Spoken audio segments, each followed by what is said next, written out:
નમસ્કાર, હું છું કેતલ અને આપ જોઈ રહ્યા છો CB24। જૂનાગઢ જિલ્લાના આજક ગામ પાસે એક મોટી દુર્ઘટના સર્જાઈ છે। અહીં પણ એક બ્રિજનો સ્લેબ તૂટી ગયો છે, જેને લઈ અને મોટો અકસ્માત સર્જાયો છે। જો કે સદનસીબે અહીં કોઈ જાનહાનિ થવા પામી નથી। ગુજરાતમાં થોડા દિવસ પહેલા જ ગંભીરા બ્રિજ તૂટી પડવાની ઘટના સામે આવી હતી। આ દુર્ઘટનામાં 20 લોકોના કરુણ મોત નીપજ્યા હતા।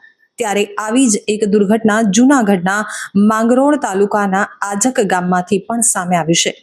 આજક ગામનો પુલ તૂટી પડ્યો હતો, જો કે સદનસીબે કોઈ જાનહાનિ સર્જાઈ ન હતી। આજક ગામે આત્રોલી ગામેથી કેશોદ તરફ જતા રોડ ઉપર પુલ તૂટી ગયો હતો। મળતી માહિતી મુજબ જૂનાગઢ જિલ્લાના માંગરોળ તાલુકાના આજક ગામ પાસે એક મોટી દુર્ઘટના ઘટી હતી।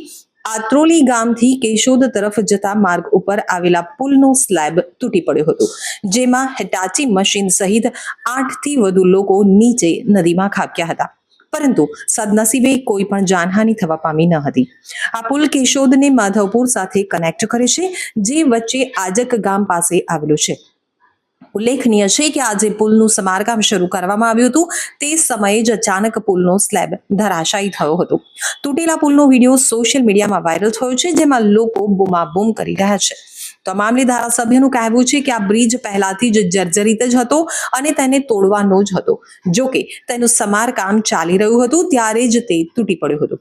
તો આ દરમિયાન બ્રિજ ઉપર ઉભેલા લોકો નદીમાં ખાબકી ગયા હતા, જો કે જાનહાનિ થઈ ન હતી। લોકોને ઘટના સ્થળે હાજર લોકોએ જ બચાવી લીધા હતા।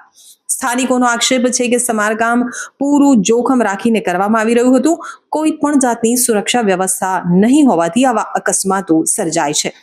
આ રસ્તો છે, જાહેર રસ્તો છે, હજારો વાહનો પસાર થાય છે।